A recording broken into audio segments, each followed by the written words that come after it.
Peine de mort en RDC et peine de mort contre Joseph Kabila. Qui de la position de la Cinco? Cette position est-elle une position objective, neutre et républicaine?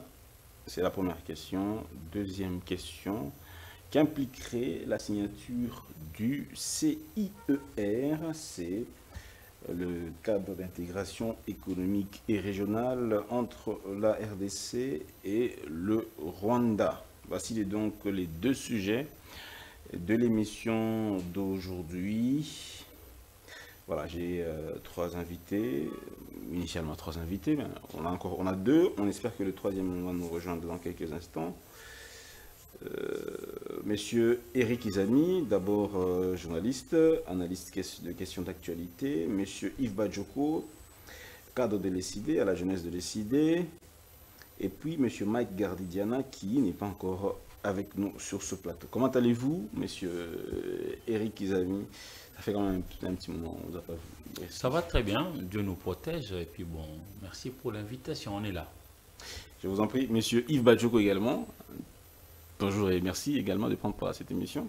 Bonjour, je vous remercie pour l'invitation. Mes frères de Kishiché, de Kiwanja, de Lubero, de Massissi, de Ouakale, de Goma, de Bukavu, de Lituri. Je salue mes frères de Plateau de Bateke, de Kouamont dans le Maïndombe, mes frères de la République de la Gombe, partout où l'insécurité les atteint. Je leur dis que nous travaillons pour que demain, ils recouvrent la paix et la sérénité dont ils ont toujours besoin. Merci bien. On va prendre déjà les questions d'actualité telles que nous avons collectionnées pour vous. Commençons d'abord par ce communiqué de la Conférence épiscopale nationale du Congo, signé le lundi 6 octobre 2025 par Monseigneur Fulgence Mouteba, président de la Cinco, archevêque de Lubumbashi. Voici ce qu'il dit. Nous, archevêques et évêques membres de la Conférence épiscopale nationale du Congo, en vertu de notre mission prophétique, rappelons qu'en date du 22 mars 2025, à la suite de la note circulaire du mercredi 13 mars 2024 du ministère de la Justice relative à la levée du moratoire sous l'exécution de la peine de mort, en avions appelé à un engagement en vue de la défense de la vie et de l'abolition de la peine de mort dans notre pays, la RDC. De ce fait, le moratoire devait normalement aboutir à l'abolition et non à la reprise d'une mesure inhumaine qui, outre qu'elle constitue un échec pour une communauté digne de ce nom, blesse la dignité de la personne humaine créée à l'image de Dieu. Par ailleurs, la Constitution de notre pays consacre la sacralité de la vie humaine et la compte parmi les droits fondamentaux auxquels il ne peut être porté atteinte en aucun cas. En effet, l'exécution de la peine de mort est une violation du droit à la vie détendu par l'Église en s'appuyant sur la loi divine « Tu ne tueras point ». Eu égard à ce qui précède, conscient de que la peine de mort et sa logique de rétribution ne sont pas compatibles avec l'Évangile, soucieux de chercher à tout prix les voies et moyens de ramener la paix, la cohésion nationale et de garantir l'intégrité du territoire national, nous sommes horrifiés par le verdict de la Haute Cour militaire à de Kinshasa à l'issue du procès pénal expéditif engagé contre le président honoraire Joseph Kabila, le condamnant à la peine de mort. Voilà, on va d'abord se limiter là. Je pense que les informations importantes ont déjà été dites sur le communiqué de la Cinco. Deuxième sujet, mesdames et messieurs, c'est sur le cas d'intégration économique et régionale entre la RDC et le Rwanda. Ce cadre n'a pas été donc signé entre les deux pays. Il y a plusieurs raisons qui ont été avancées, notamment par la République démocratique du Congo. Pourquoi donc la RDC a refusé de signer ces cadres d'intégration économique? Mais avant qu'on y arrive, fixons d'abord le contexte. La RDC et le Rwanda ont signé un accord de paix le 27 juin 2025. Accord de Washington visant à mettre fin aux hostilités dans l'est de la RDC, en particulier avec le groupe rebelle M23, et à retirer les troupes rwandaises du territoire congolais, au moins en partie. En plus des aspects sécuritaires, l'accord prévoit la mise en place d'un cadre régional d'intégration économique dans un délai de 90 jours. Ce que contient donc, voici donc que contient ce cadre d'intégration économique et régionale.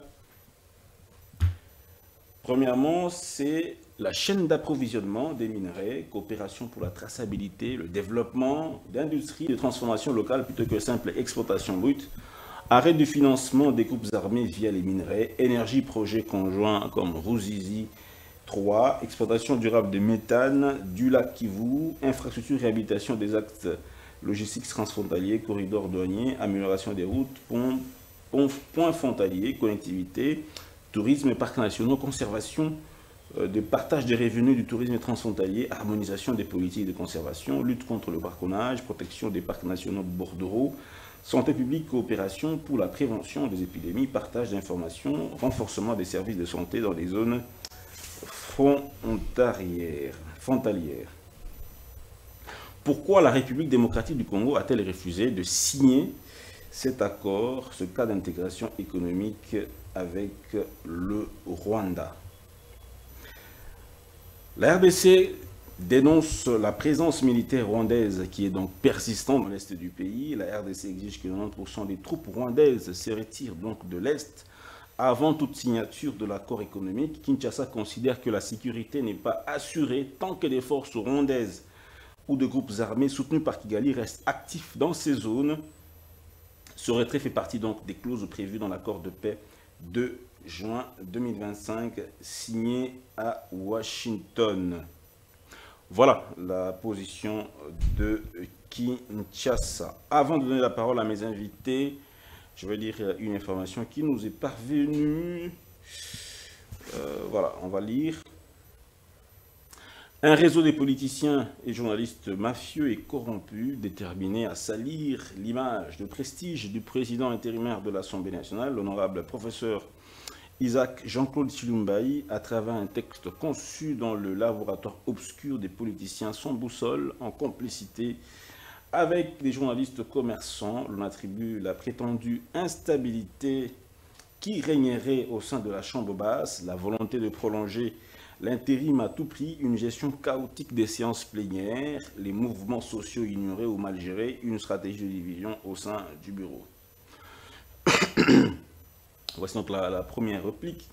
Au lendemain des pétitions marquées par les démissions du président et de la rapporteure adjointe, l'Assemblée nationale a désormais retrouvé toute sa quiétude et sa sérénité à travers l'intérim confié à l'honorable professeur Isaac Jean-Claude Chilumbaï, conformément au règlement intérieur de cette Chambre.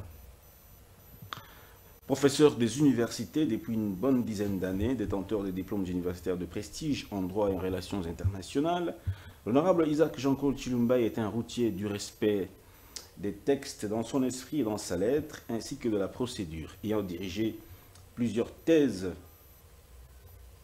de doctorat, le professeur Isaac Jean-Claude Chilumbaï est un maître à penser. La gestion des séances plénières constitue l'échelon donc des activités qu'il peut exercer vu son parcours prestigieux et élogieux reconnu internationalement. Le bureau de l'Assemblée nationale, sous la conduite de l'honorable Chilumbaï, a retrouvé sa parfaite quiétude. Le président intérimaire de cette chambre législative a nullement l'ambition de se maintenir à la tête de la chambre basse. Il l'a répété plus d'une fois à ses collègues députés qu'il n'est pas du tout intéressé et ne l'a jamais demandé à qui que ce soit. Bien que la situation de grève des agents et cadres ait donc été soldée par le bureau intérimaire, les revendications sont justement satisfaites par le bureau intérimaire. C'est une information, un communiqué signé M.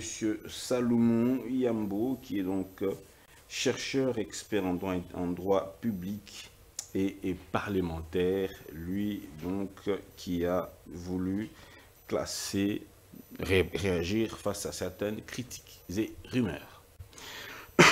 Merci. On en vient rapidement aux deux sujets de l'émission. Je commencerai d'abord par donner la parole à monsieur... Bon, je commence par monsieur Eric Izami. Monsieur Eric Izami, première question déjà je vous pose. J'aimerais j'aimerais savoir, quand vous avez suivi les évêques de la Cinco parler, ils ont donc dit qu'ils étaient horrifiés par l'arrêt de la haute cour militaire condamnant à mort l'ancien président de la République. Ils plaident également pour l'abolition de la peine de mort, qui est justement cette volonté. Comment vous réagissez par rapport à cette sortie médiatique des évêques de la Cinco? Cette décision, la déclaration de la Cinco, il faut rappeler ici que la Cinco, c'est la conférence épiscopale nationale du Congo. Alors, déjà qu'ils n'ont pas le même terrain, chacun a son terrain. La politique est différente de la religion. Et en religion, on fait la promotion justement de la vie. C'est vrai que même la Constitution s'en inspire également. On dit que la vie est sacrée, d'être respectée, d'être entretenue plutôt que d'être détruite. Donc, la vie est sacrée, quoi. Donc, la manière de prêcher la vie, que l'on soit un politique ou que l'on soit un religieux, c'est pas la même manière. Le rouge et le noir, d'Henri Stendhal. Donc, pour moi, ils n'ont pas tort dans leur filon, parce qu'eux, ils prêchent les âmes pour leur prêcher la morale, les bonnes choses, la justice et tout ça, les valeurs religieuses. Hein. Donc, quand ils disent que tuer est une mauvaise chose, ils sont vraiment dans leur rayon. Mais non, ramener ça sur le terrain politique, c'est là où ça casse. Dans un pays comme le nôtre, je ne sais pas. Quand vous me demandez à moi, journaliste, comment est-ce que j'accueille ça, c'est une question très difficile. Hein. Mais c'est déjà, cette église est disons, partie prenante aux discussions pour l'organisation d'un dialogue. Ils veulent justement être médiateurs. Quand on est médiateur, on est censé être neutre et surtout objectif. Mais cette sortie médiatique a lésé surtout ceux du pouvoir. Ils disent que cela, quelque part, démontre que ils prennent parti pour... Je comprends. Je comprends aussi la réaction de ceux qui sont au pouvoir en train de gérer. Mais déjà que nous devons tous comprendre qu'ils ne sont pas sur un même longueur d'onde. L'un a pour terrain l'évangélisation de la morale, de la bienséance, du bien et tout ça, de la vérité, la justice, tout ce qui incarne Dieu et sa réalité. Mais le terrain politique n'est pas comme ça. Le terrain politique, c'est un terrain froid où parfois il y a des coups. Vous voyez? Mais je note seulement que c'est une question assez difficile. Et puis, quels sont les acteurs? Il s'agit de quels acteurs? Il s'agit de quelqu'un qui a été ancien chef de l'État, qui avait géré pendant 18 ans. C'est pas rien non plus. Alors, le jugement sera selon les camps. Et moi, je préfère garder ma neutralité parce que c'est l'histoire qui va nous juger. D'accord, l'histoire va nous juger. Monsieur Yves Bajoko, je vous passe la parole. D'abord, avant de saluer le troisième invité qui nous a rejoint dans quelques instants. D'abord, je salue monsieur Marc Gardidiana, très très occupé, hein, on va le dire. Hein, l'homme. Comment allez-vous? C'est pas seulement question d'occupation, vous savez, l'heure de tournage avec cette histoire de babysitting des enfants à l'école, c'est ce qui m'a mis un peu en retard. Ah oui, c'est clair, quand on est parent. Bon, en fait, c'est que quelqu'un qui est censé le faire est empêché, donc je suis obligé de le faire seul. Comment vous allez Je vais très bien, merci Dan pour l'invitation. Heureux de retrouver Yves Bajoko et Eric Izami sur le plateau. Bonjour surtout à ceux qui nous suivent en cet instant. On a parlé de vous avant votre arrivée, je vous le dirai après l'édition. Bien, monsieur Yves Bajoko, comment vous accueillez cette nouvelle? Comment vous accueillez cette position de l'Église catholique, des évêques de l'Église catholique? Vous trouvez leur prise de position neutre, objectif? Merci. Sans parti pris. Merci pour la question. Mais avant d'arriver là, il faut quand même dénoncer la situation que nous vivons tous les jours. Les embouteillages, c'est de mal en pire tous les jours et il n'y a pas de perspective ou de lueur d'espoir pour espérer sortir de ces carcans dans lesquels ce régime nous enferme. Parce qu'eux, ils ont l'avantage de prendre le sens contraire, de rouler avec des gyrophares, de réduire les policiers et les soldats, les militaires qui sont dans leur cortège, dans leur escorte, à des simples roulages. pour les privilégiés de la République, c'est extrêmement grave. On ne peut pas mettre dans une République normale 2-3 heures du temps pour faire 1 ou 2 kilomètres. C'est invivable. La République devient invivable. Les véhicules, les voitures sont en embouteillage. Les motos qui étaient un exutoire pour certains sont en embouteillage. Et même les humains commencent à devenir se mettre dans les embouteillages. C'est quand même extrêmement grave. Et le problème, c'est que ça n'intéresse personne. Tout le monde regarde et tout le monde passe son chemin. Et il faut, à un moment donné, il faut que les Congolais aussi réagissent. On ne peut pas continuer d'accepter cette condition que l'on nous impose tous les jours, tous les matins, avant d'aller au travail. Vous devez faire le pied, vous arrivez dans votre lieu de service, vous êtes déjà transpiré, vous êtes démoralisé parce que vous avez passé trop de temps dans l'embouteillage. Ça entraîne même un manque de productivité pour ceux qui ont la chance d'avoir un travail dans cette République. Deux, trois mesures, qu'est-ce qui peut corriger cela? Discipline, première des choses, la discipline. Interdire au cortège de M. Tshisekedi de prendre le sens interdit ou de réserver toute une bande à lui seul. Non, lui, quand il se promène, on demande aux autres de s'arrêter, il passe. Puis, ça quelle est la loi qui dit que lui, il doit interdire aux autres, il doit demander aux autres de s'arrêter pour qu'il passe? En tant que commandant. J'ai dit, non, moi je vous pose une question. Quelle est la loi? Il n'y a aucune loi qui dit que M. Tshisekedi devrait passer et que tout le monde doit s'arrêter. Non, il faut mettre tout le monde au même pied d'égalité. Donc la première chose, c'est la discipline. La discipline pour tout le monde.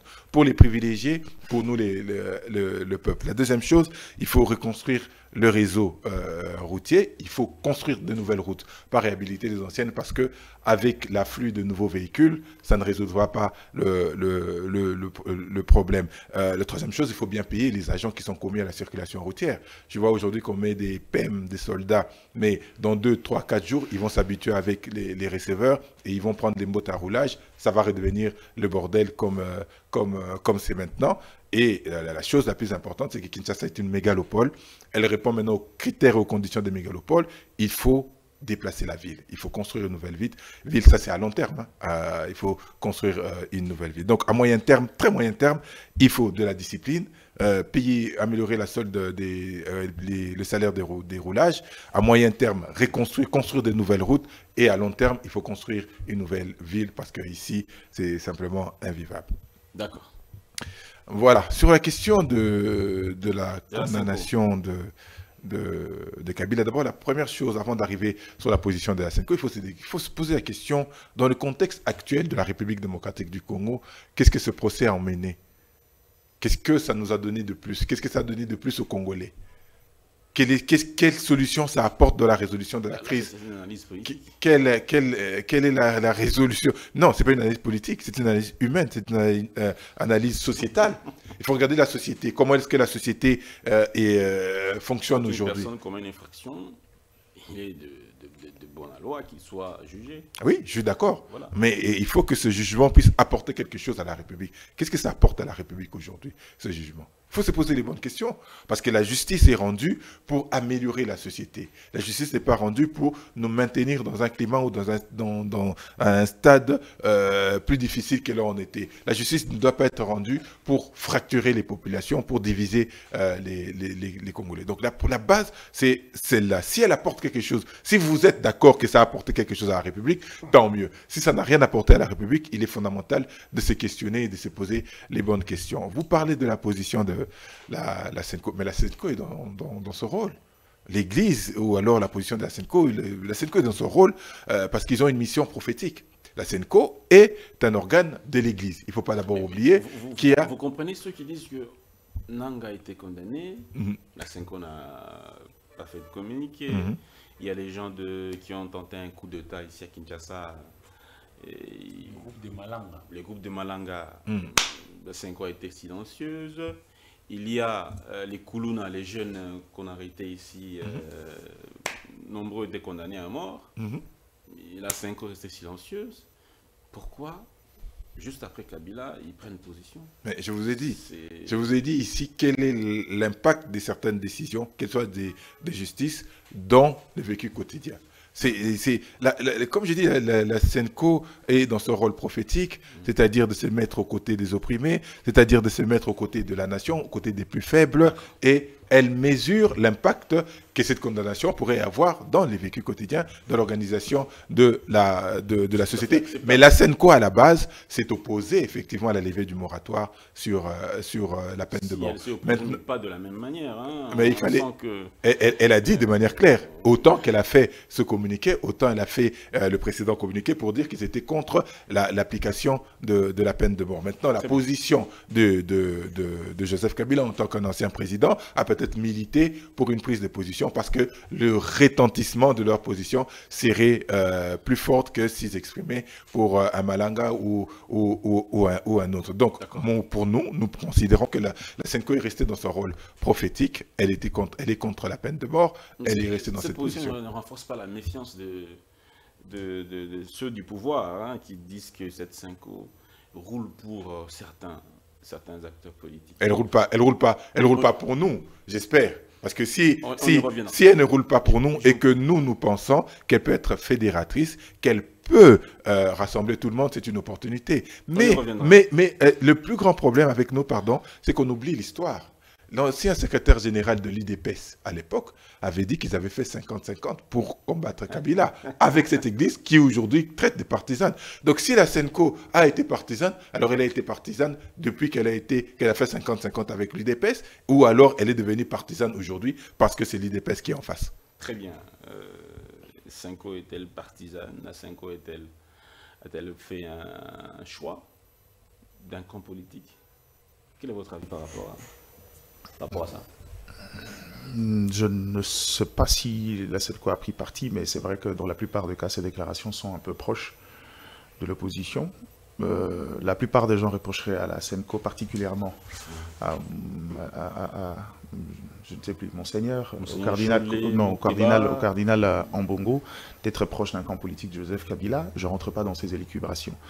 Quand on dit que la SENCO aujourd'hui est dans la mission évangélique, ouais, ça peut être vrai, mais moi je pense plutôt que c'est une évolution de l'Église catholique depuis 2018, avec la modification de la catéchèse, parce qu'avant, l'Église catholique tolérait la peine de mort dans des cas extrêmes. Il ne faut pas oublier que l'ensemble des États ont été bâtis avec l'Église catholique. Autrefois, la peine de mort n'était pas un problème. Mais après, depuis 2018, ça a été modifié. Ils ont privilégié la rédemption à la mort. Et donc, l'Église catholique est rentrée dans cette droite ligne-là. Moi, je pense qu'à ce niveau-là, ce n'est pas une mission ecclésiastique. Je crois que c'est un élément de société. C'est vrai que on peut dire que c'est question de droit, oui, mais les faits précédant le droit se repose sur les orientations d'ordre sociétal. Aujourd'hui, il est vrai aussi qu'en République démocratique du Congo, de par nous-mêmes, on avait à un moment donné levé l'option de mettre fin à cette peine de mort, suivant justement le lobbying des différentes organisations. Mais ce moratoire qui existait depuis 2003 a été levé en 2024. Le moratoire a été levé, justement. Justement, le moratoire a été levé, ce qui veut dire que la justice ne peut que appliquer ce qui est prescrit dans le code. Si autrefois le moratoire commuait la peine de mort à la prison à perpétuité, aujourd'hui, ils ne peuvent que s'appliquer sur cela, ce qui constitue la peine maximale pour le code pénal congolais. Donc je crois que de l'autre côté de la justice, on n'a fait qu'appliquer ce qui est prescrit. Mais dans le fond, si vous demandez mon avis également, je penserais que c'est assez sévère cette sentence-là pour Joseph Kabila. Mais après, mon avis ne compte pas, parce qu'on est sur un terrain politique. J'ai l'habitude de le dire qu'avec Joseph Kabila, ce procès, c'est vrai, il y a des faits de justice, mais après, il y a eu une forme d'orientation politique en interne, c'est pas un secret.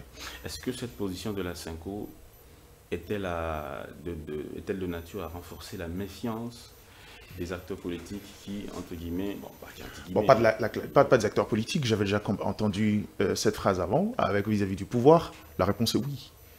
Ce qui crée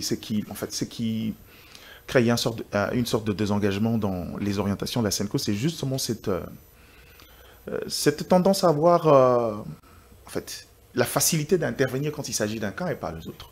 Vous voyez un peu. Je ne sais pas ce qu'on va dire, c'est question d'opportunité, on dira c'est question de contexte. Je ne sais pas justifier cet acte-là, mais c'est l'impression que ça donne au niveau du pouvoir. C'est une impression ou c'est un fait visible et vérifiable? Du prisme de ceux qui le pensent, par exemple le pouvoir, puisque vous en citez, c'est un fait. Parce qu'on se posera la question, on dit, juste avant Joseph Kabila ici, Augustin Matata Mponyo a subi des démêlés judiciaires. Aucune communication, la SENCO, c'est aussi un opposant. Il y en a eu avant, aucune déclaration, aucune prise de position.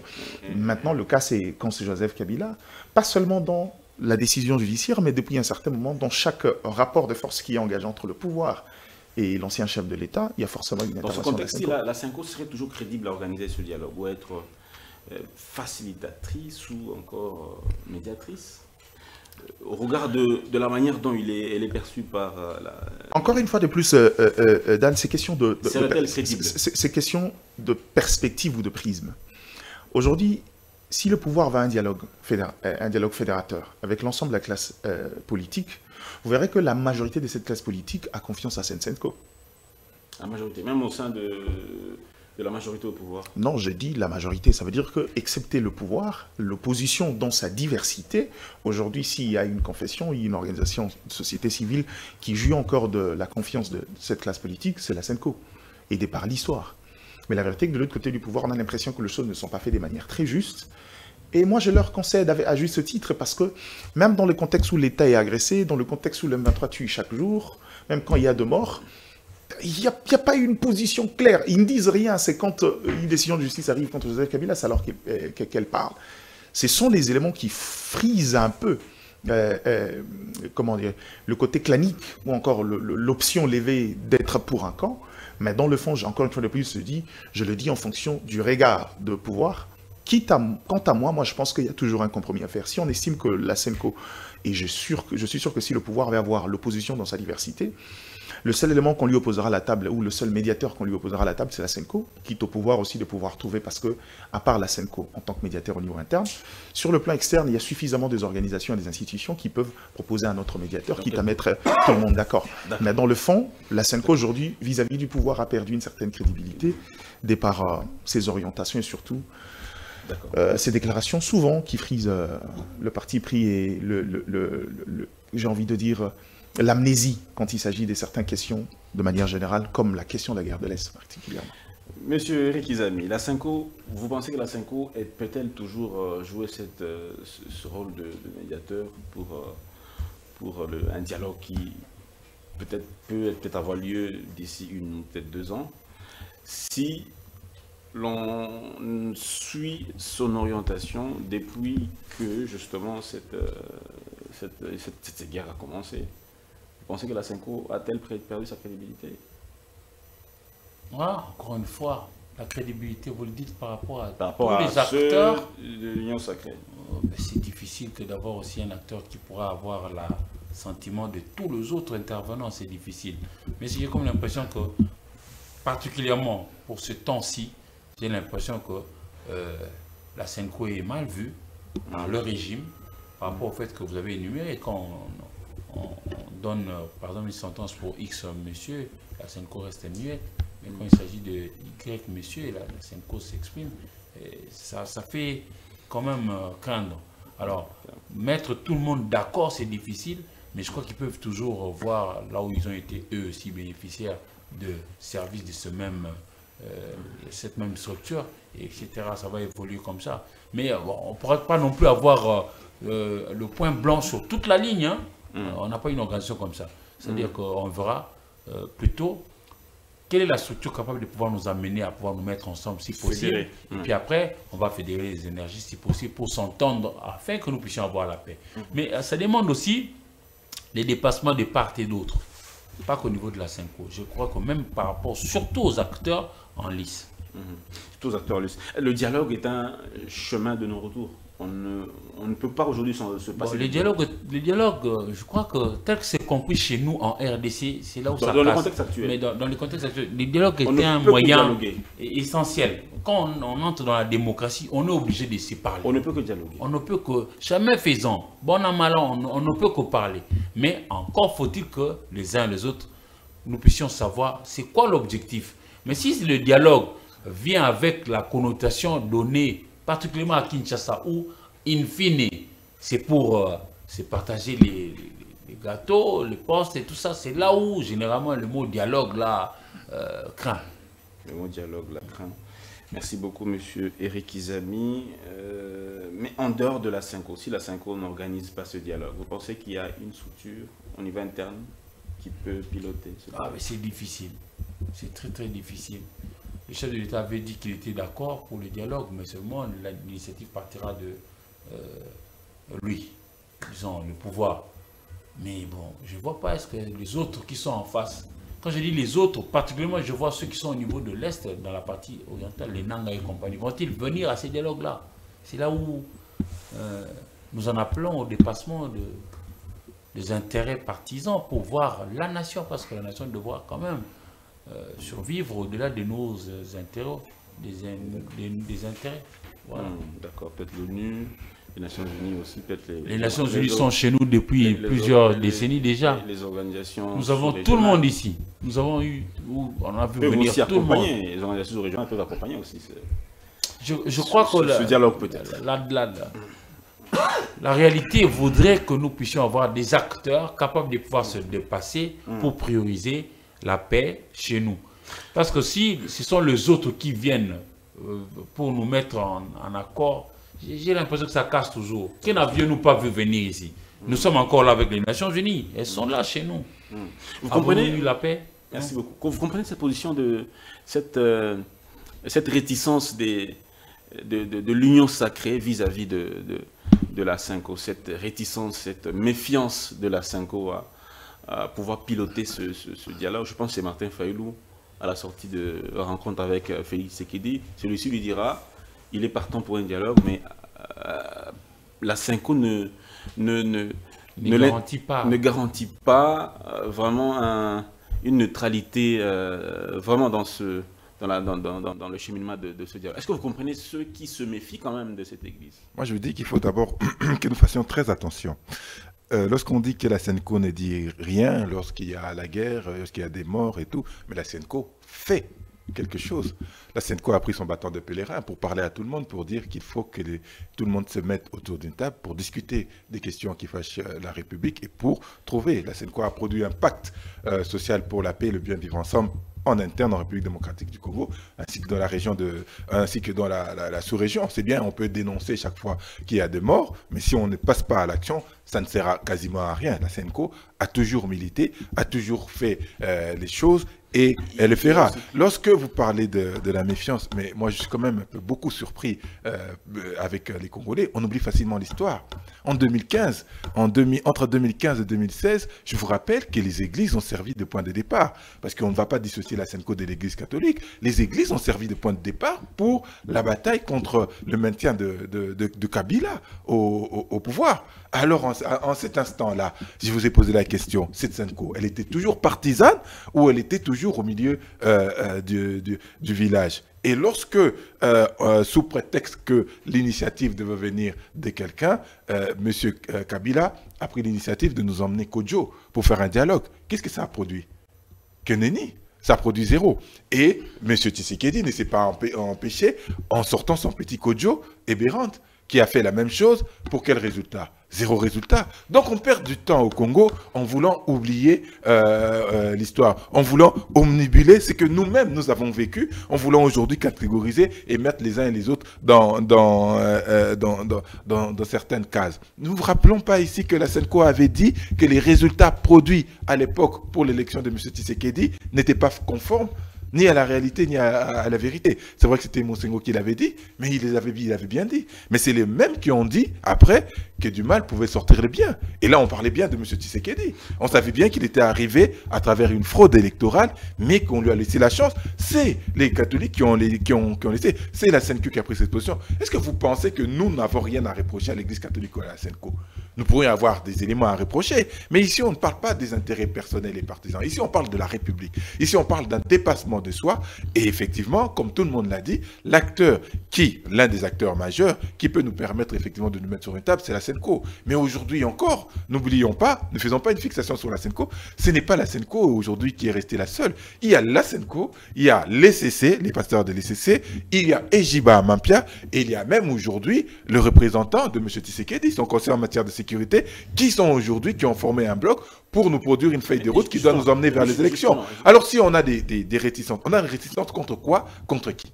Justement, parce qu'on est censé, peut-être le dialogue est un passage obligé aujourd'hui, la question de la médiation est une question centrale, parce qu'on ne va pas au dialogue avec un médiateur qui qui n'assure pas la garantie de toute la neutralité. On ne doit pas jouer un match de football où on sait que l'arbitre porte le maillot à un penchant. Ça pose quand même problème quelque part. Oui. Maintenant, aujourd'hui, dans le contexte actuel, est-ce que si nous mettons la Senko de côté, au niveau interne, vous pensez qu'on peut trouver quelqu'un de... Nous avons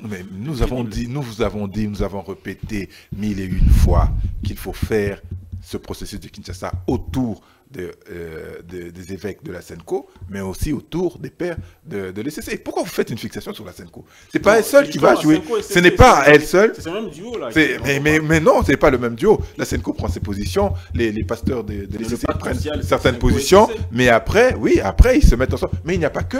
Qu'est-ce que moi j'ai à accepter Ejiba Amapia? Ejiba Amapia, c'est un pion de M. Tshisekedi, qui a été mis là pour être son œil et éventuellement à des moments torpiller. Dodo Kamba, la même chose. Qu'est-ce que j'ai aujourd'hui à les accepter? Mais nous disons que l'intérêt de la République, entendez que ceux qui vont discuter, ce qui va se discuter dedans, ce sera entre les parties prenantes. Les médiateurs vont faire qu'un travail de médiation, ils vont s'arrêter là. Mais si aujourd'hui, moi et mes co-débatteurs, on décide de ne jamais s'entendre, vous pouvez mettre Tartampion ou Kingani, on ne s'entendra pas. Dernièrement, je viens d'un week-end, j'étais avec mes conseillers sur les mariages qu'on appelle les parrains. Ils ont un couple qui a décidé de se séparer après une année. Ils ont tout fait, mais le couple a décidé de se séparer, ils se sont séparés. Donc, la question de la médiation, il ne faut pas faire de fixettes sur ça, il faut faire des fixettes sur les parties prenantes qui vont, elles, discuter, qui vont, elles, décider de parler de la vérité, de se réconcilier pour construire le pays demain. Mais ceux qui ont aujourd'hui un assentiment positif, on s'arrêterait à la Senko, notamment aux évêques de la Senko et à l'ECC. Mais aujourd'hui, nous avons été, nous, ouverts en disant, on ajoute Ejiba, il n'y a pas de problème. On a ajouté même le conseiller en matière de sécurité de M. Tshisekedi, qui ont produit cette feuille de route. Nous disons, il n'y a pas de problème, parce que nous savons que ce qui feront les débats, ce sera Martin Fayulu, qui va nous représenter, ce sera Félix Tshisekedi, Joseph Kabila, ce sera Moïse Katoumi, ce sera Corneille Nangaa, ainsi que la société civile. Merci beaucoup. C'est urgent qu'on organise un dialogue aujourd'hui, c'est urgent que les Congolais se parlent pour trouver des solutions aux problèmes majeurs. C'est vraiment urgent pour les populations qui souffrent. Ça, c'est l'abbé Chollet qui l'a dit dans ce communiqué-là. C'est une urgence? Vous pensez que c'est une urgence aujourd'hui, le dialogue? Le dialogue, on en a eu combien? Lequel de dialogue a résolu le plus grand problème des Congolais, qui est un problème d'ordre sécuritaire? Lequel? Vous pensez que le dialogue n'est pas opportun? La question, c'est vous voulez savoir mon point de vue ou vous voulez qu'on aille dans le sens de ce que l'opinion dans l'ensemble dit? Par exemple, ici, quand on parle du rapport entre la Senko et le pouvoir, on ne fait pas une fixation sur les quelques orientations prises récemment pour aller vers un dialogue, ce qu'on appelle le pacte social. C'est un cumul depuis les débuts du mandat. Depuis le début du mandat, ils ont... C'est un cumul. Les gens qui parlent des méfiances, ce n'est pas nous. Moi, une fois de plus, comme je vous dis, si vous posez la question, si vous voulez avoir un dialogue avec un acteur, un médiateur interne capable de fédérer l'ensemble de la classe politique, ça dépendra au pouvoir de se surpasser, et ils ont l'obligation de le faire parce que Kabila s'est surpassé face à cette église catholique-là, pour ne pas parler de la Senko. On n'aura que la Senko. Aujourd'hui, il y a le souci de pouvoir mettre les uns à gauche à droite parce qu'il y a des éléments de doute en interne. Je ne vous rappellerai pas ici la polémique qu'il y a eu autour de la fameuse déclaration de l'abbé Chollet qui estimait que les orientations qu'on est en train de prendre, c'est pour celui qui viendra après Tshisekedi. Mais bon, encore dans cette phrase-là, il ne sera pas éternel. Mais le problème, c'est que dans les orientations, la seule difficulté que je trouve aujourd'hui dans les orientations, même dans le choix politique, c'est que le contexte de la médiation de 2016-2018 était dans un contexte où on sortait du cadre constitutionnel, où celui qui faisait office de chef de l'État perdait un peu de sa légitimité dans la mesure où il était en dehors du temps prévu par la loi.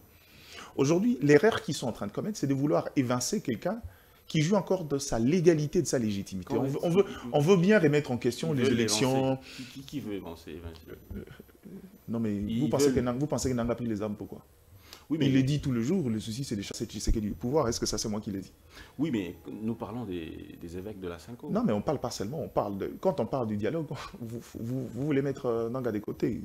Yves Bajoko l'a cité comme étant un protagoniste. Et tout le monde sait que c'est un protagoniste, et pas le moindre, parce que c'est lui qui a l'orientation militaire. Donc, dans le fond, aujourd'hui, on est dans un contexte pareil. Mais il demande la méfiance existe. C'est d'ailleurs la preuve de la méfiance. Ce qu'il évoque, c'est justement la preuve de la méfiance, parce qu'une fois, dans la plupart des cas, la Senko a mené la danse. Avec les CC, c'est toujours un binôme important. Mais aujourd'hui, le souci de vouloir mettre les autres confessions religieuses, c'est juste parce que les propositions de la Senko, le pouvoir n'en a pas confiance. C'est ça l'élément de preuve. C'est la preuve de la méfiance dont nous on évoque. C'est dit, écoute, on a toujours confiance en vous, au-delà de ce que vous êtes comme Église, vous êtes des partenaires exceptionnels de l'État en termes de gestion sociétale, mais dans le fond, on estime que dans les orientations politiques, on ne vous fait pas confiance, il faudra adjoindre les autres confessions religieuses pour besoin d'équité. Donc si on met, si je comprends bien, le fait de mettre ensemble la Senko et les CC, les autres confessions religieuses aussi, et Jiba et les autres, le fait de les mettre ensemble, ça renforce la confiance. Non, et donc c'est du donnant-donnant. Si vous leur demandez aujourd'hui d'aller à un dialogue sous la médiation des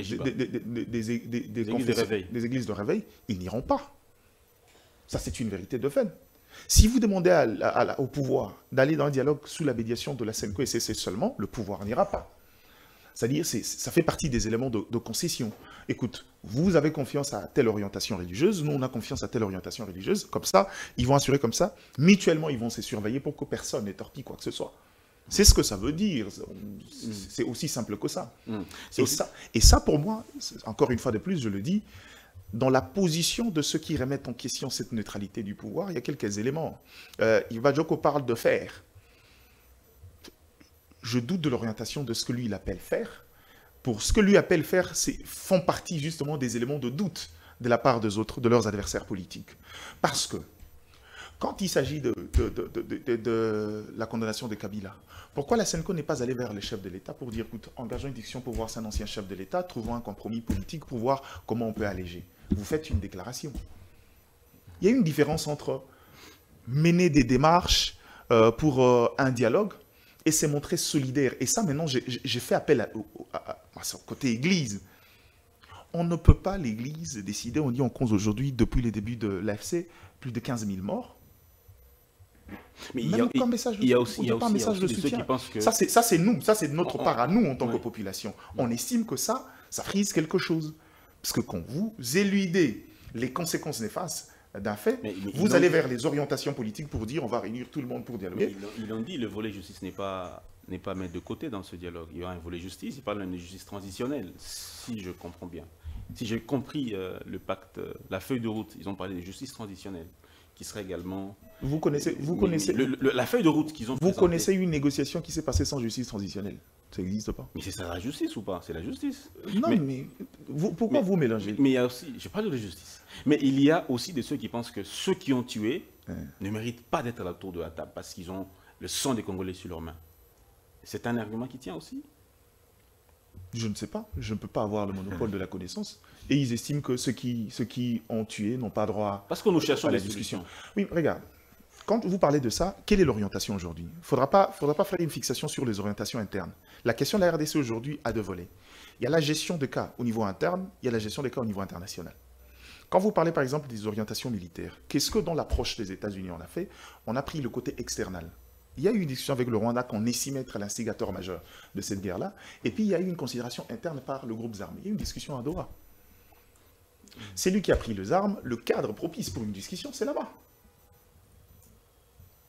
À quel moment on doit avoir à la fois une discussion au niveau international, au niveau interne, sur ceux qui ont pris les armes, puisque les revendications restent les mêmes. Pourquoi avez-vous pris les armes? On a pris les armes parce qu'on estime, pour Nanga c'est clair, il faut chasser Tshisekedi au pouvoir. Est-ce que venir en discuter en interne avec Tshisekedi résoudrait le problème? Je ne pense pas. Je crois que pour être lucide, le fait qu'à ce niveau-là, il faut laisser la médiation au niveau international pour pouvoir régler le problème. C'est ce qui fait qu'aujourd'hui, on estime que le dialogue qu'on veut engager au niveau interne, c'est avec les forces vives et j'ai envie de dire, les politiques. Kabila, vous le placez dans quel camp? Moi, si moi je pose Kabila à qui? Non, je veux dire, vous le voyez dans quel camp? Qui? Moi? Oui, précisez bien votre question. Moi, Diane, si je vois Kabila dans quel camp? Il est dans le camp de forces politiques, des forces armées, ou des forces politiques, ou des acteurs politiques. S'il faut dialoguer. S'il faut dialoguer, maintenant, moi, je ne sais pas. De la même manière que lui-même a entretenu une certaine ambiguïté, moi, je ne sais pas où le classer. D'accord. Parce que vous ne me direz pas, l'une des rares fois où, en fait, depuis les débuts de ce feuilleton, j'étais contre lui, c'est sa première sortie médiatique, moi, ça m'a écœuré. Merci bien, M. C'était la paume des discordes, c'est là où je dis, je ne récemment. suis pas d'accord avec lui de faire des aspirations à 2023, l'aspiration de la population congolaise. Ce n'est pas le cas, ça ne sera jamais le cas, ni aujourd'hui, ni demain. Maintenant, après, dans cette confusion, moi, je ne sais pas où le placer. C'est à lui qui, aujourd'hui, il faut dire, est un acteur majeur dans la vie politique congolaise, de pouvoir donner une position claire. Merci bien, M. Magardiziana. Bon, je pense que ce sera le sujet unique. Hein. Le deuxième sujet, on ne sait pas le prendre faute de temps. Il faut qu'on creuse pour que vous ayez la bonne compréhension. Toutes nos excuses pour ça. Alors, M. Eric Izabi, le dialogue, aujourd'hui, c'est un impératif. Un impératif. On ne peut pas être dans une démocratie et ne pas se parler. Mais bon, nous, au Congo-Kinshasa, notre vrai problème réside sur cette réalité. On a souvent des acteurs qui ne priorisent que momentanément les intérêts du Congo. Une fois aux affaires, on oublie tout ce qu'on devrait faire en priorité. On passe à côté et c'est des guéguerres, on se rentre dedans, oubliant l'essentiel. Je prends ici les cas. Le Saint-Titi avait quand même produit un certain nombre de choses. Nous sommes allés jusqu'au niveau du référendum à avoir une constitution pour promulguer en 2006 et puis ça nous a conduit à la première élection en 2006, 2011, 2018 et puis après 2023. Aujourd'hui. Et puis après, les acteurs se sont encore rentrés dedans, et puis on revient encore à peu près à la situation qu'on avait avant Saint-Titi. Donc, on n'est pas allé plus loin, malheureusement. Alors, monsieur Eric Izabi, dialogue impératif dans le contexte actuel. Mais quelles sont les matières qu'on peut mettre sous la table? Mais nos problèmes sont connus. Chez nous, c'est d'abord la sécurité, il touche à la paix, et nous devons, nous tous, acteurs d'ici et d'ailleurs, s'accepter, s'accorder que nous devons mettre quand même un terme à ces cycles infernaux des tueries. Voyez-vous, il y a des enfants qui sont nés et qui ont grandi, qui n'ont eu à entendre que de verbes du genre tuer, violer, massacrer, piller. Ça ne va pas, l'aspect sécuritaire. Et puis après, on va voir les autres. Sinon, ça ne va pas. Le principal aspect, c'est l'aspect sécuritaire. La sécurité. La sécurité. N'oubliez pas, par rapport aux autres peuples africains, nous sommes, pas seulement africains, même au-delà, nous sommes perçus comme une belle femme. Mais personne ne veut la prendre en mariage pour l'honorer. Mais tout le monde veut abuser d'elle et puis s'en aller. C'est comme ça un peu que je vois notre pays. Et nous allons rester longtemps dans cette situation, à mon avis, si jamais on ne prend pas conscience que c'est à nous, nous-mêmes, fils et filles de ce pays, d'abord de prioriser la sécurité de notre pays. Ça ne va pas. C'est la maman qui nous a tous vus naître et grandir. C'est elle qui nous a donné tout cette note. On est allé de dialogue en dialogue. Est-ce que ces dialogues ont été des résultats, ont été des succès? Oui, des succès par moment, mais au fil du temps, quand ça perdure un peu, 10 ans après, on revient encore toujours à la case de part. C'est ça notre vrai problème. Et on fait un peu ce qu'on dit le mythe de Sisyphe. Toujours discuter. Discuter, ce n'est pas une mauvaise chose. C'est comme si on doit toujours recommencer. Là, on est dans un cercle vicieux. Ouais. Là, on est encore sous le point de recommencer avec un autre. Malheureusement. Alors qu'avec tout ce qui avait été déjà conclu à partir de Saint-Titi, nous devrions évoluer. Nous ne devrions plus revivre les rébellions. Non, ça ne va pas. Qu'est-ce qui fragilise? Qu'est-ce qui fait qu'on retourne toujours à... Je pense que ça tient à la caractéristique principale de nos vrais acteurs, nos têtes couronnées. On a parlé par exemple de l'embouteillage. Je prends un exemple banal, les embouteillages.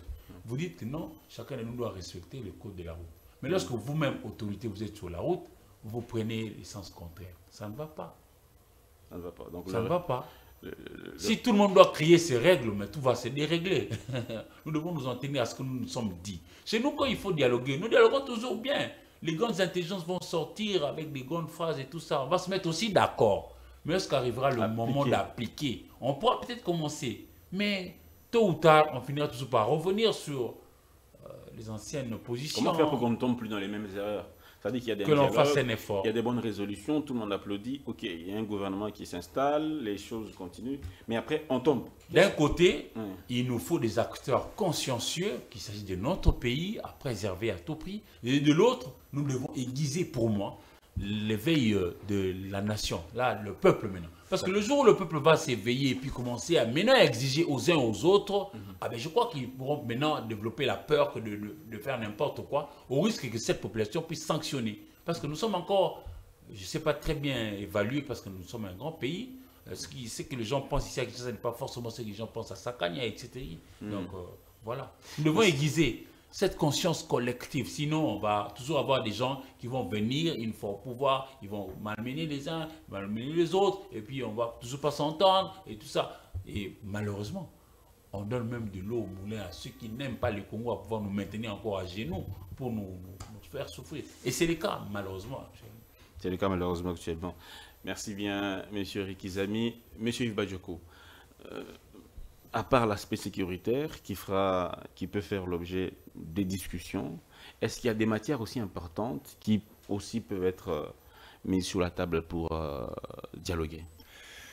Merci. J'aime comme vous abordez la question à part l'aspect sécuritaire, parce que mon ami Diana, lui, il n'a que l'aspect sécuritaire comme étant un problème, alors qu'il y a 7 millions de Congolais qui sont déplacés internes, il y a 32 millions de Congolais qui sont en insécurité alimentaire. On a un ministre de la Justice qui a crié à tous ceux qui voulaient l'entendre qu'il combattait l'injustice et la corruption, qui est mis en prison pour cause de corruption. Il y a des problèmes dans tous les secteurs de la vie publique. Les problèmes ne sont pas que sécuritaires. Penser que les problèmes ne sont que sécuritaires, c'est une grosse erreur. Mais vous pensez qu'on... Le dialogue peut résoudre tous les problèmes des Congolais? Mais j'en arrive, parce que toujours mon ami Diane a dit qu'est-ce que le dialogue a déjà résolu. Mais je vous rappelle que l'indépendance de la République démocratique du Congo a été obtenue par le dialogue. C'est la table ronde qui a consacré l'indépendance de la République démocratique du Congo. Que les élections que vous avez évoquées tout à l'heure, en 2006, que nous avons eues en 2018, étaient le fruit de ces consensus, de ce dialogue que nous avions fait à la Saint-Sylvestre. Je vous rappelle que l'accord de Washington, que certains défendent ici à corps et à cri, a obtenu par un processus de discussion entre parties. Vous avez encore évoqué Doha, et encore que Doha, c'est un autre processus de discussion, un autre cadre de discussion, de dialogue. Alors pourquoi est-ce qu'un cadre de discussion, de dialogue entre acteurs congolais, au Congo, par les Congolais, pour les Congolais, doit poser problème? Je suis un peu perdu. Mais non, il s'est basé sur mes propos, mais je ne vois pas... Donc, non, vous avez dit, qu'est-ce que les dialogues a déjà résolu? D'autant plus que la crise... D'autant plus que la crise était sécuritaire. Dans la partie, vous reconnaissez juste que je suis resté sur l'orientation sécuritaire, mais quand vous voulez revenir sur ce que ça résolut sécuritairement, vous voulez prendre une globale, c'est là où je suis perdu. Pour le moment, restez sur l'approche sécuritaire, qu'est-ce que pour ça le moment, résolut? la crise n'a encore rien... donc vous êtes d'accord, aucun dialogue n'a résolu le problème de la crise sécuritaire. N'a encore rien résolu. Exactement. Non, c'est cette crise que nous sommes en train de vivre. Mais le cadre institutionnel que nous avons aujourd'hui... Merci de me donner raison. Le cadre institutionnel que nous avons aujourd'hui, il est obtenu, il vient d'où? Il vient de Sun City. Sun City a résolu quoi? La partition de la République. Mais ça fait 30 ans. Ça a résolu la crise. Mais non, vous dites qu'est-ce que les dialogues a déjà résolu? Sur le plan sécuritaire. Voilà. Ça, c'est mon orientation. Sur la question sur le plan sécuritaire. Mais je vous dis que Sun City a résolu cette question. Parce qu'on avait une partie, Kabila a géré une autre partie, le RCD d'un autre côté, le MLC, et ça a permis aujourd'hui de construire ces cadres. Mais Sun City, c'est exactement... C'est exactement... Quand vous dites ça résout le problème, vous me faites rire. Dans le fond, le contexte, la réalité a vraiment changé. Est-ce que nous sommes retombés dans nos travers? La réponse est oui. Mais est-ce que ça a résolu la question du moment? Ça a résolu la question. Le Congo a été partagé entre des puissances occupées une partie par l'Ouganda, une autre partie par le Rwanda, à travers les soufis. Que ça a changé. Avec les soufis. Je dis que, mais sur le moment, la République n'était pas gérée. Est-ce que ça a résolu la question durablement? La question de Sun City n'a pas résolu durablement la question, mais ça nous a donné les moyens de pouvoir résoudre ces problèmes. Parce que nous avons eu un moment de répit où nous aurions pu et dû construire une armée construire un système de défense qui permet de pérenniser ce que nous avons installé. C'est ça que nous donne, c'est l'avantage des différents dialogues. C'est ça que ça va nous permettre de faire. Parce que fondamentalement, effectivement, la question de la sécurité est garantie par nous-mêmes d'abord, avant que ce soit les autres qui viennent intervenir.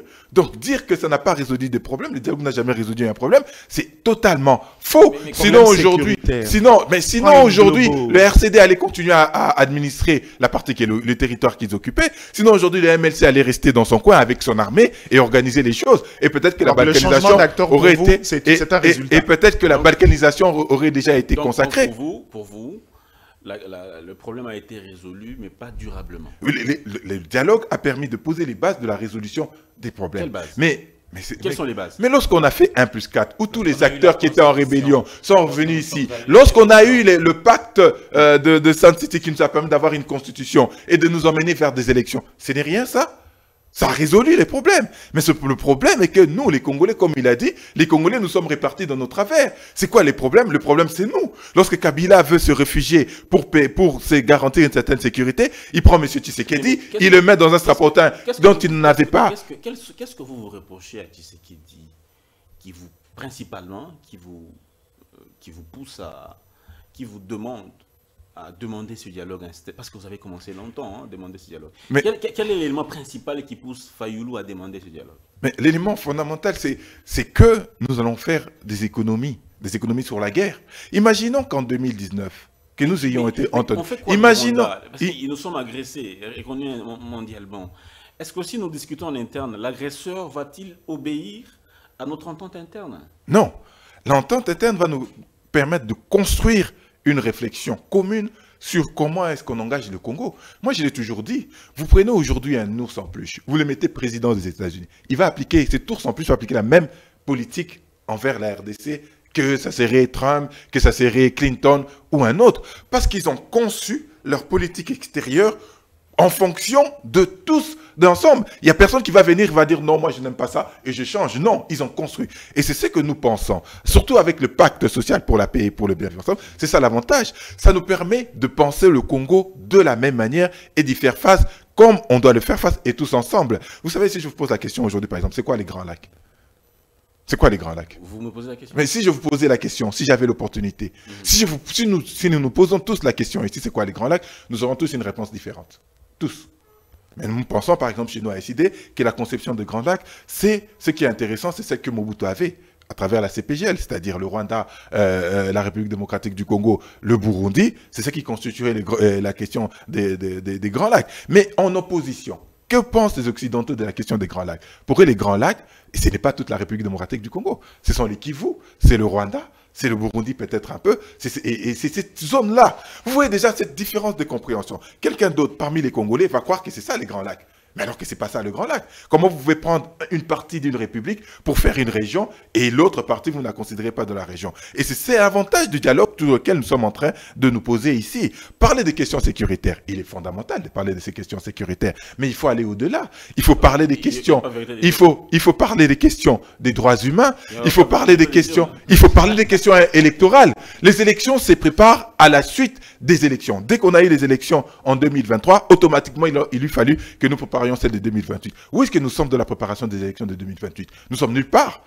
Il ne faudrait pas qu'on attende la veille pour qu'on dise « Ah, il y a un problème, il faut qu'on prolonge, il faut que les uns glissent, il faut qu'on ait besoin d'un financement, ça va nous coûter 2 milliards, où est-ce qu'on trouve les financements ?» Il faut parler des questions électorales. Mais aussi, il faut parler des questions de vivre ensemble. Non, c'est pas encore un calendrier, je pense que c'était des projections qui avaient été faites, c'est pas un calendrier, mais qui va animer la CENI en 2028. Au moment venu, ils vont y penser. Ah voilà, au moment venu. On ne sait pas anticiper et c'est pourquoi nous disons... le mandat va se terminer. C'est pourquoi nous disons que c'est maintenant qu'il faut en parler et ce dialogue peut nous permettre de parler de ça. Mais au-delà de ça, il faut parler aussi de notre vivre ensemble dans la région, dans la sous-région. Pourquoi on doit continuer à se battre avec le Rwanda? Pourquoi on doit continuer à se battre avec l'Ouganda? Pourquoi on doit toujours avoir des problèmes avec le Burundi? À un moment donné, il faut qu'on se regarde et qu'on se dise non. Vous savez que le Canada et les États-Unis, le Canada, c'est 70% de sa production destinée aux États-Unis. Si le Canada était en guerre avec les États-Unis, est-ce qu'il pourrait avoir ces conditions de vie qu'ils ont aujourd'hui? La réponse est non. Vous savez qu'aujourd'hui, que le Rwanda, leur jus, leur saucisse, leur fromage, pour la plupart, ça vient être consommé en République démocratique du Congo. Si on fermait la frontière, ils auront des problèmes. Pourquoi est-ce que demain, on ne peut pas concevoir une région où tout le monde bénéficie des interactions, que ce soit économique, que ce soit sur le plan humain, que ce soit sur le plan politique? Est-ce que nous sommes incapables? Il faut discuter et les dialogues, c'est un cadre qui malheureusement, du côté du Rwanda, ils ne voient pas les choses comme ça. Voilà pourquoi pour nous, nous pensons que la question sécuritaire est essentielle parce que eux, s'ils avaient vraiment cette façon de voir la vie, que nous pourrions être, par exemple, le marché pour résoudre le problème de l'absorption de toute leur production,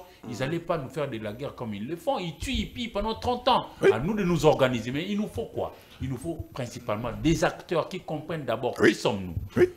Qu'est-ce que nous devrions faire pour nous organiser? Oui, d'accord. Comment nous devons le faire?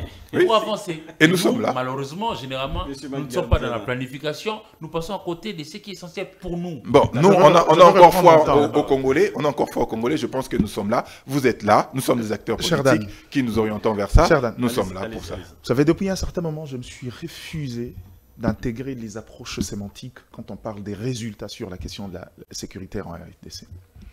C'est-à-dire? Yves Bajoko veut me faire croire que Sun City, qui arrive, certes produit une constitution, mais décide de partager la gestion de la sécurité. Au lieu de l'élément évoqué, de reconstruire une armée forte, on décide de partager la gestion sécuritaire avec des mouvements rebelles et des surcroît avec des considérations externes. Pour lui, c'est un moyen de résoudre le problème sécuritaire. Si c'est ça son entendement de résoudre le problème, ma foi, je crois qu'on est un État perdu. Si lui, il pense qu'aujourd'hui, le fait qu'on arrive après, on trouve un compromis où le M23 décide de se cantonner, de rester en tant que groupe, bien qu'il y ait eu une branche politique qui intègre les institutions, mais ce groupe continue à rester homogène et qui est une sorte d'épée de Damoclès qui peut ressurgir à chaque fois que l'équilibre de pouvoir dérange. Si ça, c'est résoudre le problème sécuritaire, je suis désolé, ce n'est pas le cas pour moi. Il n'y a jamais eu une résolution. Quand il dit partiel, je lui accorderai le bénéfice du doute de dire partiel. Pour moi, ce n'est pas partiel. Ce sont de compromis qu'on a fait qui nous ont conduits à une forme de compromission. Et le comble, est-ce que dans son intervention, il y a l'élément essentiel? La meilleure façon de pouvoir résoudre le problème, c'est de prendre des engagements qui nous permettent de préparer, de mettre en place une armée structurée et solide, dissuasive, capable de veiller sur l'intégrité territoriale. En étions-nous capables en autant de dialogue? La réponse est non. S'il y a un espace, s'il y a bien un élément que nous, on a laissé à la solde des autres, pourquoi? Parce qu'on est dans un schéma.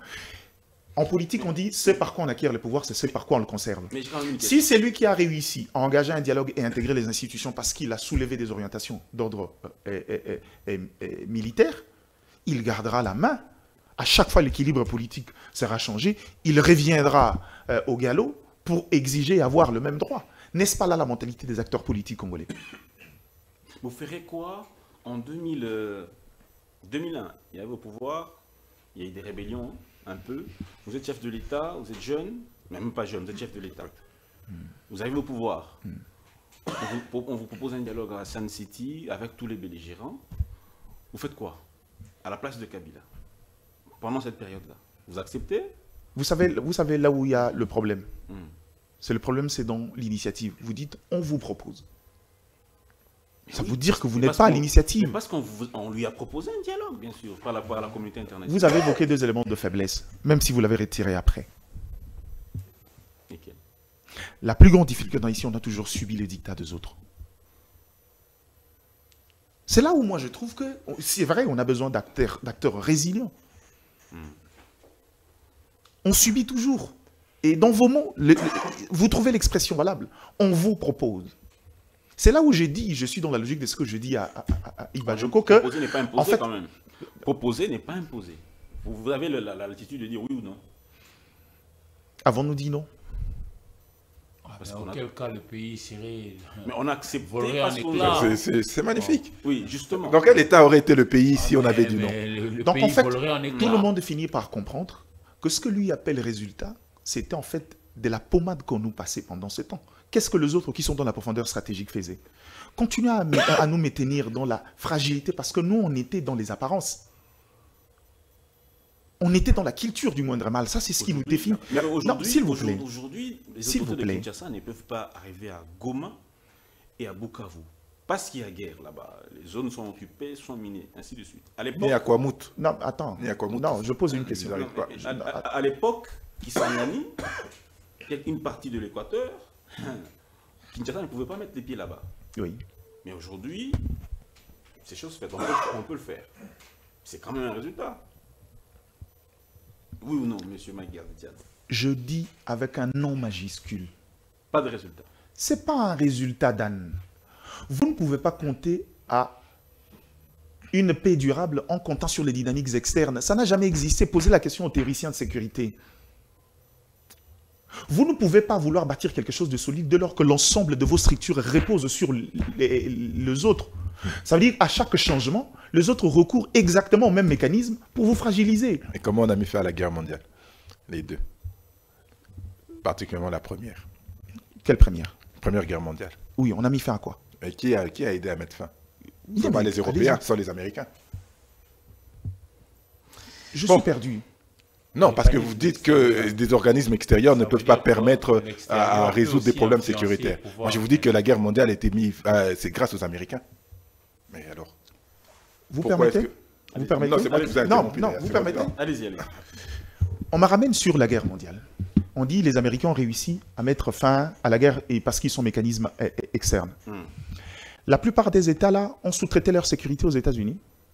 C'est là où nous, on confond les choses. C'est après, oui. Oui, avec l'OTAN. Non, mais si vous êtes d'accord avec moi, que arriver... Pourquoi? Regardez. On arrive à la question de la guerre mondiale. Je veux rester dans ce qu'il dit. Il n'y a pas que ça. En présence, chaque force était essoufflée. Les Américains arrivent, dans cette forme d'intervention, réussissent à faire voir à chacun l'intérêt des uns et des autres. Mais après, chacun a su veiller sur son territoire. Est-ce que c'est le cas pour la RDC? Ah, on est d'accord. Donc nous n'avons pas su veiller après de rentabiliser ce qu'on avait obtenu à Sun City. Ça, le problème. Maintenant, il faut fustiger les acteurs, notamment Kabila. Je reviens. Je veux redire les choses différentes. Peut-être Yves Bajok va comprendre. Là où lui, il voit résultat, moi, je ne vois pas résultat.